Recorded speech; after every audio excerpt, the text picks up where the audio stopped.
Ibihe byiza nshuti bakunzi ba Get Sport News, ndabashuje mbifuriza kugubwa neza cyane mwe mwese mudukurikira muri mu majyepfo y'u Rwanda, amajyaruguru, iburasirazuba, uburengerazuba ndetse n'abadukurikira muri mu mujyi wa Kigali. Mwese bahaye ikaze mu kiganiro cyo kuno munsi, ariko sinarinza ingohe namwe mudukurikira muri hanze y'imbibi z'igihugu cyacu, mudukurikira muri mu bihugu bya East Africa bitandukanye, ndetse namwe mudukurikira muri hanze y'ibihugu bya East Africa muri Iburayi ndetse no ku mugabane wa Amerika y'Epfo. Mwese rero mbabaha ikaze mu kiganiro cyacu cya siporo nkuko bisanzwe hano kuri Get Sport News. Kuri no show rero murasuzwa nanjye Charles nta mwemezi nk'ibisanzwe, tugiye kubana mu kiganiro cyo kuri no munsi kiza kwibanda kuri zino ngingo zikurikira. Ntago tuza gutinda, turaza guhera ku makuru y'imikino menshi cyane ari kuvugwa hano mu gihugu cyacu. Turi buhere mu ikipe ya Rayon Sport. Mu ikipe ya Rayon Sport nta kindi kiri kuvugwamo, hari kuvugwamo amakuru menshi cyane yigura n'igurishwa ry'abakinnyi muri no ekipe, ariko ugasanga harimo ingorabahizi zigiye zitandukanye kugira ngo hari agire abakinnyi bamwe na bamwe binjira muri no ekipe ya Rayon Sport, ndetse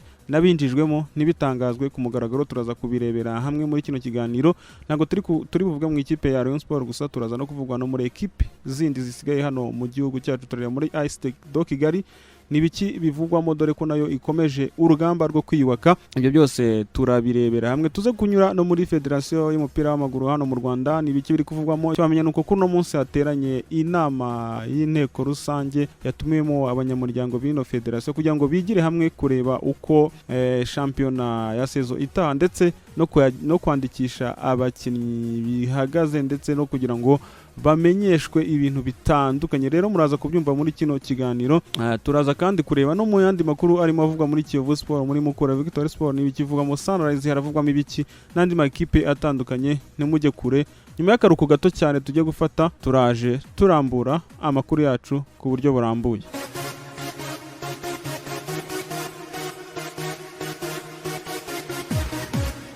Nyuma y'akaruko gato twari dufashe, reka tuze turambura amakuru yacu ku buryo burambuye. Tujya guhera mu ikipe ya Rayon Sport. Mu ikipe ya Rayon Sport harimo haravugamo amakuru menshi ko ino ekipe iri gukomeza urugamba rwo kwiyubaka kugira ngo barebe ko sezo itaha bazitwara neza, dore ko muri sezo yatambutse bitagenze neza. Niyo mpamvu iri kuvugwa ku isoko ishakisha abakinnyi hirya no hino bagiye batandukanye. Aravuga ko hari umusore w'umurundi uri muvugwa muri ino ekipe, bamwita azwi ku izina rya Kutinyo. Ni umusore ukomeye cyane, ni murumuna umusore bita Abed ukina mu ikipe ya Kiyovu Sport. Umusore rero ari kwifuzwa cyane n'ikipe ya Rayon Sport, dore ko n'umuto Sudi Juma yahari i Burundi avuga ati uyu musore nta kindi tugomba kumuzana kugira ngo turebe ko twazafatanya nawe muri no ekipe ya Rayon Sport, kugira ngo turebe ko twagera kuyigarura rwo guhatanira ibikombe hano mu gihugu imbere, ndetse tugaruka no ku ruhando rwo guhatanira ibikombe kuri chaîne mpuzamahanga. Nugutegeza rero tukareba ano makuru arimo avuga kuri uno musore rwose bamwita Hamis rwose umurundi ariko azwi ku izina rya Kutinyo, hariya yakinaga rwose mu gihugu cya Kenya.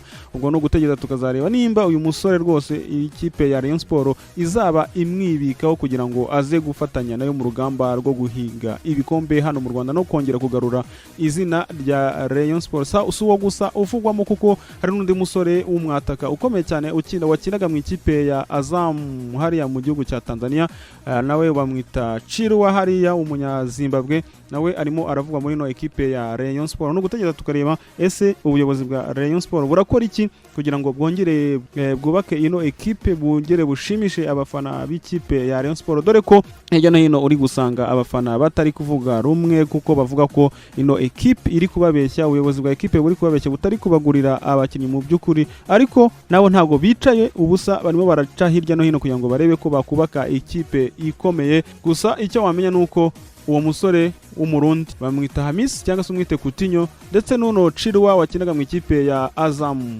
hariya muri Tanzania, nawe bari kumushaka mu bubi na bwiza.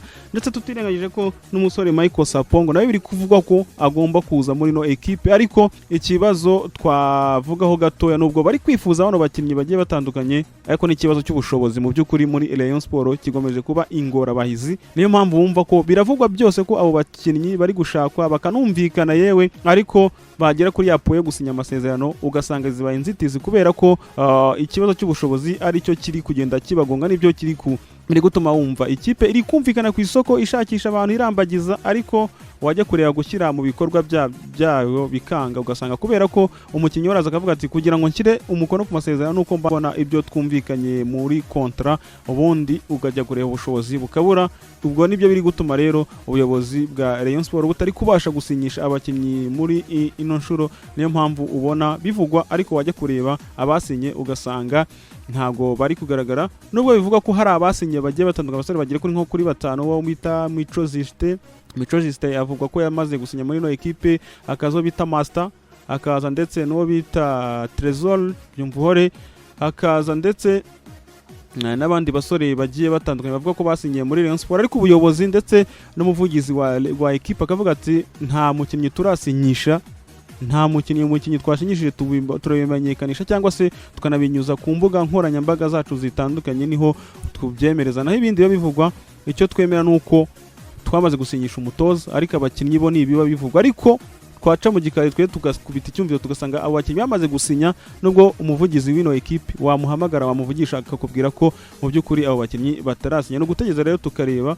Ikindi bamenye nuko Rayon Sport na Skol ibiganiro birakomeje kugira ngo barebe ko babaha ya mafaranga babemereye kubagurira abakinnyi, ariko ubuyobozi bwa Skol buravugira buti twebwe twababwiye ko mugomba kurambagiza abakinnyi mukatwereka abo bakinnyi, ubundi natwe tukaza tuje gushyira mu bikorwa ibyo twemeranyije. Wajya kureba rero ugasanga ubuyobozi bwo buravuga ati mwe muduhe amafaranga twigurire kuko nitwe tuzi abo dukeneye, ariko Skol nayo ikagira iti ntago twakongeye kubarikurira amafaranga, ahubwo ni ukugenda tukareba uko mwebwe mutumurikira abo bakinnyi twababwiye beza mwarambagije, natwe tukabishyura tubanje kureba ese koko abo bakinnyi hari icyo baje gufasha. Bumva nibyo biri gutuma rero ayo mafaranga yemeranyijwe hagati ya Skol ndetse na Rayon Sport atari kuboneka, kuko hari conditions zimwe na zimwe batari kugenda bahuza. Ariko ibyo wamenye nuko Rayon iri mu nzira yo kwiyubaka, ariko ikagenda izitirwa n'ubushobozi, kuko mu by'ukuri ugasanga ikibazo cy'ubushobozi nicyo kiri muri no equipe ya Rayon Sport. Andi makuru nano ni ari muri no equipe ya Rayon nuko wamenye ko umusore Nishimwe Blaise bikomeje kuba ibibazo, kakomeje kuba gaterera nzamba muri no equipe, kuko ari kugorana cyane, agira ati amasezerano yanjye ndashaka ko asubirwamo kugira ngo ibintu bijye ku murongo, nimba ari umushahara uzamuke, nimba ari ibyo nsabwa mbitange, namwe ibyo musabwa ariko mu byuzuze. Nibyo rero biri kuvuga biri kugorana hagati y'ino equipe n'uwo mukinnyi, ariko bigacya bikira ko uno mukinnyi agifite amasezerano na equipe atamwemera kuba yasohokamo, keretse habaye ibindi biganiro bihambaye. Nubwo hari andi makuru menshi cyane arimo mwerekeza mu ikipe ya PRFC, andi akamwerekeza mu ikipe ya Kiyovu Sport, ariko ibyo byose nubwo bivugwa ntago bikuraho ko afitanye amasezerano y'imyaka 2 no equipe, kandi agomba kubahirizwa. Ko ubwo buragira buti ugomba kubahiriza ibiri bikubiye mu masezerano. Mwabonye n'amabaruwa menshi cyane yagiye acicikana, ariyo equipe yandikiye umukinnyi ndetse niyo umukinnyi yandikiye equipe. Urumva ni ibintu byinshi. Umukinnyi warasaba ko bakongera bakicara hasi bagakora amasezerano mashya, mu gihe equipe yo ivuga iti ibyo bintu ntago tubikozwa. No gutegeza rero tukareba ese bizarangira bite hagati y'ino equipe ndetse n'uno mukinnyi. Mu by'ukuri ubwo nibyo byavugwa rero mu ikipe ya Rayon Sport. No gutegeza tukareba ese ni iki minsi izatubwira, kuko muri no equipe bararambagiza, ariko byagera cya gihe cyo gushyira umukono ku masezerano ugasanga biranze, kuko ubushobozi ari bwo buri kubazitira. Bavuzwe umusore Emery Bayisenge bakumvikana miliyoni zigera kuri 25 bakazemeranya, ariko akavuga ati sinakira umukono ku masezerano, amafaranga ntayabona. Ibyo bikakomeza kuba ibibazo. Haruna niyo nzima baravugagamo, none ubu yamaze kwerekeza mu ikipe ya Ice Dog Kigali, kubera ko iyo Rayon Sport nubwo yamushakaga ariko yasanze idafite gahunda kuko nta mafaranga. Cyo rero bigatuma biri gutuma abakinnyi benshi cyane bari kuba bacika ino equipe. No gutegeza tukareba ese bizarangira bite muri ino equipe. Mu by'ukuri abakunzi ba Rayon barifuza ko ikipe ya Rayon Sport yakongera ikagaruka kuba ku ruhando rw'ama equipe akomeye, dore ko muri sezo yashize bitagenze neza cyane. Nibyo byavuga muri Rayon Sport. Reka tuze turukeho gato maze tuze turebe no ku zindi ngingo zitandukanye. amakuru yacu reka tuyakomereze mu ikipe ya AS Kigali. Nyuma y'igihe kitari kirekire cyane uyu musore asohotse muri no ekipe ya AS Kigali yerekeza muri Young Africans yari mu gihugu cya Tanzania, yamaze kugaruka muri no ekipe y'abanyamujyi ya AS Kigali, dore ko amaze gusinya amasezerano muri no ekipe nyuma yo kumara igihe kigira mu mwaka n'igice mu by'ukuri avuye muri no ekipe yerekeje mu gihugu cya Tanzania, yongeye kugaruka muri no ekipe. Ni nyuma yaho ino ekipe iboneye tike yo guhagararira u Rwanda mu mikino ya CAF Confederation Cup. Bakaba bakeneye rero bamwe mu bakinnyi bafite experience biganjemo bano nka Haruna Nzira bagiye bakina ano marushanwa ku buryo butandukanye, ndetse n'abandi benshi batandukanye. Niyo mpamvu rero uyu musore kapiteni ikipe nationale Amavubi Haruna Nzira yamaze gusinyishwa n'ikipe ya AS Kigali, ayigarutsemo rwose, dore ko nyuma yaho bitagenze neza niko navuga mu gihe yayimazemo cy'amezi 6 agahita yerekeza hariya mu gihugu cya Tanzania muri Young Africans, yongeye kugaruka rero mu Rwanda yerekeza muri ino ekipe y'abanyamujyi. Mu by'ukuri nyuma ino ekipe rero y'abanyamujyi irimo iragaragaza ko ifite inyota yo kuba yagera kure muri ano marushanwa ya CAF Confederation Cup, ariyo mpamvu ubona iri gusinyisha aba basore bafite ubunararibonye muri no mikino igiye itandukanye, ndetse bakaba baragize na experience. Ubushize babonye ko bakomanza ariko bikanga, kuri no nshuro rero barashaka kureba ko hari icyo bakora noneho kisumbuye ku byo bakoze mu mwaka washize. No gutegereza tukareba se bano basore barimo bagenda basinyisha ba Haruna Nzira n'iki bazabafasha. Gusa icyo navuga nuko ni umusore mwiza, ni umukinnyi mwiza, yarabigaragaje yaba muri Yanga yakinaga ndetse no muri national rimwe na rimwe ubwo bagiye bamwitabaza hari ibyo yagiye afasha, ariko aho bigeze no gutegereza tukareba no kugendera kuri experience afite mu by'ukuri, ariko ubushobozi wenda nabwo arabufite, ariko ntago ndeko bwanye ndi kubona ikipe ya AS Kigali ariwe yabije kubakiraho. Gusa icyo azabafasha ni muri experience, kuyobora wenda cyangwa se no kumenyereza abana bato cyane. No gutegereza rero tukareba se uno musore niki azafasha ino ekipe ya AS Kigali, dore ko asanzemo abagabo rwose nakwita ko bamenyeranye ari Eric Nshimiyimana nk'umutoza mukuru ndetse na Jimmy Murisa. No gutegereza tukareba icyo Haruna azafasha ino ekipe. Andi makuru arimo avuga muri ino ekipe ya AS Kigali kandi nuko barimo baganira n'umunyamyugariro wabo Emery Bayisenge kugira ngo barebe ko bamwongerera amasezerano akaguma muri no ekipe, kugira ngo barebe ko bakomanga noneho bakareba ko bagera kure muri ano marushanwa ya CAF Confederation Cup ndetse no muri shampiyona y'icyiciro cya mbere mu Rwanda, dore ko sezo yashize bahatanye bakageza ku munsi wa nyuma bagihatana, ariko bikaza kurangira difference y'ibitego ariyo itumye bategukana igikombe. Niyo mpamvu rero bakomeje kwiyubaka kugira ngo barebe ko mu by'ukuri ino ekipe yakomeza igatera imbere. Amakuru yacu reka tuyakomereze mu ikipe ya Kiyovu Sport. Ikipe ya Kiyovu Sport nayo ikomeje kuvugwamo amakuru, dore ko iri gushaka uyu musore bamwita Hamis, uyu musore uri kwifuzwa n'ikipe ya Rayon Sport. Kiyovu Sport nayo iragira iti nawe turamushaka kugira ngo aze afatikanye na mukuru we hano muri no ekipe, turebe ko twakongera tukagaruka ku ruhando rw'ama ekipe akomeye hano mu gihugu cyacu. Ikindi wamenya muri Kiyovu Sport nyuma yo kuzana Mateso Jean Dodier muri staff technique y'ino ekipe, nuko nawe akomeje urugamba rwo kuba bazana umusore we bamwita Nishimwe Blaise muri ino ekipe ya Kiyovu Sport. Mu by'ukuri biri kuvuga cyane ko ino ekipe y'urucaca nayo igomba kwinjira muri iriya operation yo kuvana umusore Nishimwe Blaise mu ikipe ya Rayon Sport bakaba bamwerekeza mu ikipe y'urucaca. Ese no gutegereza tukazareba nimba Kiyovu Sport mu by'ukuri ifite ubwo bushobozi bwo kuba yakura umukinnyi mu ikipe ya Rayon Sport akarekeza muri Kiyovu Sport, kandi uwo mukinnyi ari guhangana ari guhatanirwa n'ama ekipe menshi atandukanye arimo APR FC ndetse na Rayon Sport yewe itifuza kuba yamurekura. No gutegereza tukazareba ese Kiyovu Sport ubwo bushobozi irabufite bwo kuba yafata umukinnyi waruri muri Rayon Sport bakamuzana mu ikipe ya Kiyovu Sport. No gutegereza tukareba ese bari kwishingikiriza ko ise yageze muri iriya kipe ya Kiyovu Sport ariwe bakoresha kugira ngo bazane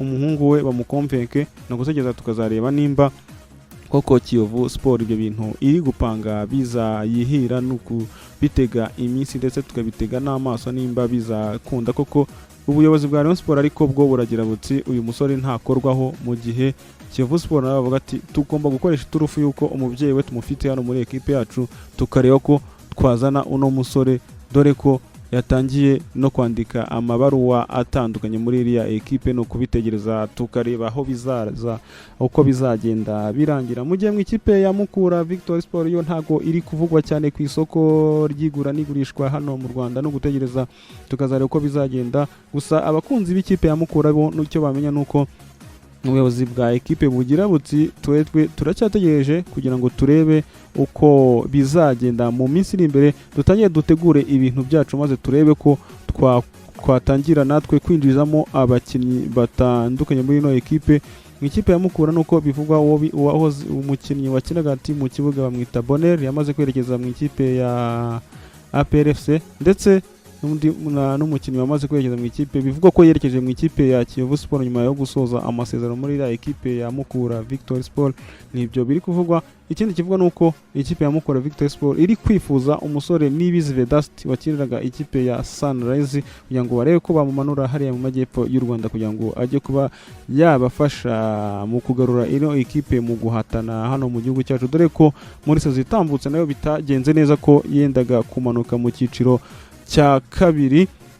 Niyo mpamvu rero banze kwitonda kugira ngo barebe aho biri kwerekeza, bamenye nuko bihagaze hano muri shampiyona y'icyiciro cyacu cya mbere mu Rwanda, uko bizaba bihagaze muri shampiyona y'icyiciro cya mbere hano mu Rwanda. Ese bizaba bihagaze gute, dore ko kuri uno munsi aribwo baze gutegereza bakareba ibiri buve mu nama yakozwe hagati ya Federasiyo y'umupira w'amaguru ndetse n'abayobozi b'ama ekipe bagiye batandukanye muri Mukura Victory Sport, nabo bagatangira bakareba ko bakubaka ekipe izahatana muri sezo itaha y'imikino kugira ngo barebe ko batazongera kuba mu bihe bibi nk'ibyo babayemo muri sezo yatambutse. Andi makuru y'imikino arimo avugwa hano mu Rwanda mu ikipe ya Sunrise nuko umutoza wayo Moses Basena atangaza ko mu by'ukuri ikipe ya Sunrise mu by'ukuri nubwo yamanutse ariko nta kintu bari kumubwira, ntago bari kuganira ngo bahuze bumve ko bamumenyeshe ahazaza hino ekipe cyangwa se n'ahazaza he muri ino ekipe, nimba bagomba gusesa amasezerano cyangwa se bazagumana nawe mu by'ukuri muri ino ekipe, dore ko yaramaze kuba yongera amasezerano y'imyaka 2 muri ino ekipe. Ariko we aka kanya aribaza ati ni gute muri ino ekipe ubuyobozi bw'iyi kipe butari kunyongera kugira ngo tuganire turebe nimba tuzakomezanya n'ino ekipe cyangwa se nimba hari ukundi kuntu babitekereza. No gutegereza tukazareba uko bizagenda muri iriya ekipe ya Sunrise. Ikindi wamenya nuko muri Sunrise abakinnyi bamwe na bamwe bamaze kuba basohoka muri iriya ekipe, ari uwo bita Shaurine yamaze kuba agenda, aho bita Muhindo Brian maze kwerekeza, bose berekeje mu ikipe ya Bugesera. Mwabyumvise ko Misiri nawe cyangwa se Nibizi Vedasti ari kuvugwa mu ikipe zitandukanye hano mu Rwanda, bari muri Mukura Victory Sport aravugwamo, aba muri Gasogi akavugwamo n'andi ma ekipe atandukanye. No gutegereza tukazareba n'abandi bakinnyi benshi batandukanye bashobora kutazamanukana n'ino ekipe ya Sunrise, wo bita Wanch Pius ndetse na Majanjalo Sulaiman baravugwa mu ma ekipe atandukanye, bari muri Bugesera ndetse no mu ikipe ya Rayon Sport, wo bita Wanch Pius nawe bagenda bamwifuza. No gutegereza tukareba nimba Sunrise izemera kurekura abo basore cyangwa se izagumana nabo bamanuka mu cyiciro cya kabiri, cyangwa se bakareba n'imyanzuro wenda iri buve muri federasiyo, bakareba nimba ibafavoriza kuba bazongera gukina icyiciro cya mbere maze bakareba ko bagumana aho bakinnyi. No gutegereza tukazareba uko bizagenda n'ino ekipe ya hariya mu karere ka Nyagatare burasirazuba bw'u Rwanda. Amakuru yacu y'imikino reka tuyasoreze mu ishyirahamwe ry'umupira w'amaguru mu Rwanda Ferwafa. Kuno munsi habaye inama ikomeye cyane hariya mu mujyi wa Kigali yahuje ubuyobozi bwa Federasiyo y'umupira w'amaguru hano mu Rwanda ndetse n'abayobozi b'ama ekipe atandukanye, barimo bigira hamwe uburyo shampiyona cyangwa se uburyo igura n'igurisha ry'abakinnyi ryatangira, ndetse bagapangira hamwe n'imigendekere ya shampiyona ya sezo itaha n'uburyo ama ekipe yareba ko yatangira kugira imyiteguro itandukanye. Nubwo rero ni ibintu biri kwiga muri ino nama ikomeye cyane yabaye hariya muri Federasiyo y'umupira w'amaguru ndetse n'abanyamuryango bayo batandukanye, barigira hamwe barebe ingengabihe ya sezo itaha cyangwa se sezo itaha izatangira ryari. Ikindi kandi nuko n'ama ekipe yo mu cyiciro cya kabiri kugeza kuri no munsi bari mu gihirahiro bibaza ese twebwe tuzakina mu by'ukuri cyangwa se ntago tuzakina, tubimenye kugira ngo tumenye ibyo tugomba gutegura n'uburyo tugomba kwitegura. Nimba tuzakina tukamenya izizamutse nabyo nibyo bategereje kureba dore ko ubuyobozi bw'ama ekipe atandukanye hano mu cyiciro cya kabiri bukiri mu gihirahiro bibaza ese icyiciro cya kabiri kizabaho cyangwa nta kizabaho, tubimenye dufate indi myanzuro itandukanye kugira ngo natwe tugire igenamigambi tugeraho, nimba ari ukwinjiza abakinnyi tubagereho, nimba cyangwa niba tutazakina icyiciro cya mbere tubimenye, nabo bakinnyi twirwe tubataho umwanya tujya kubashakisha. Ubwo rero no gutegereza tukareba ese ino nama ni ihe myanzuro iza kuyivamo. Ubwo imyanzuro iri buvemo muri iyo nama tuzagenda tuyibagezaho mu biganiro byacu bitandukana, tuzagenda tuyibagezaho mu biganiro byacu bitandukanye hano kuri Get Sport News. Gusa umuntu ikintu yakwibaza ni ukwibaza ese deuxième division kuri no nshuro ntayizabaho, ese nimba izabaho izatangira ryari irangire ryari, ese nimba izabaho bizakinwa gute, sama ekipe yo mu cyiciro cya kabiri yo ari tayari kuba yahita kina koko wenda nk'ubu ino nama iramutse ifashe imyanzuro y'uko bagomba guhita batangira gukina. Ubwo rero no gutegereza tukareba. Gusa icyo wamenya nuko Federasiyo y'umupira w'amaguru iherutse gushyira ibaruwa hanze ibwira ama ekipe bamenyesha igihe bagomba kwinjirizamo abakinnyi ndetse no kubandikisha bategura sezo y'imikino itaha 2021-2022, kandi iryo tangazo rikamenyesha ama ekipe yaba yo mu cyiciro cya mbere ndetse no mu cyiciro cya kabiri. Ubwo rero abantu benshi bahise bashyiraho akabazo baribaza ese icyiciro cya kabiri bamaze kucyemera n'iki kibaye cyangwa se hari ukundi babitegura. Ariko urebeye kuri ya letter yari yanditswe cyangwa se iri abaruwa yari yandikiwe ama ekipe byagaragazaga ko ari ugutegura sezo itaha ya 2022-2021, ntabwo hari handitsemo ngo ariko cyangwa se ngo umwihariko ku cyiciro cya kabiri bimeze gutya na gutya. Ubwo rero byacaga amarenga ko icyiciro cya kabiri kitashobora kuba kuri no nshuro nk'uko abantu benshi barebera umupira bakurikirana umupira w'amaguru hano mu Rwanda bagiye babibona ndetse bakanabishyiraho komanteri zitandukanye. Ubwo rero reka tubitega amaso icyo ino nama ya federasiyo iza kwanzura, natwe tuzabibatangariza mu biganiro byacu bikurikira cyangwa se bitaha kugira ngo mugende mumenya uko ibintu bihagaze mu ma ekipe yanyu ndetse no mu mupira w'amaguru hano mu Rwanda uko byifashe. Reka mbashimire cyane rero mwe mwese mwabanye natwe mu kiganiro cyangwa se mwabanye nanjye mu kiganiro cyo kuri uno munsi. Mumvise ko twibanze ku ngingo zitandukanye, twarebye muri Rayon Sport, tureba muri Ice Stock Kigali ndetse no muri Kiyovu Sport na Mukura Victory Sport se bimeze gute, nibyo twagarutse rero. Ubwo mbashimira mwe mwese mwari mudukurikiye, mwe mudukurikira muri hirya no hino mu duce dutandukanye tw'igihugu, abatwumvira hanze y'imbibi z'igihugu cyacu. Ngo mwese rero nabwiye ati mukomeze mugire impagarike n'ubugingo kandi Nyagasani akomeze kubitaho. Ariko ari nako mbabwira ngo mukande kuri subscribe maze mushyireho commentaire, mwongereho na like ndetse na share ku bantu banyu cyangwa se n'andi magroupe muherereyemo kugira ngo natwe tunoze ibyo dukora tubinyujije mu bitekerezo muba mwadugejejeho. Mwari kumwe nanjye Charles Ntamwemezero, gahunda za Get Sport News nakagaruka. Mukomeze mugire ibihe byiza.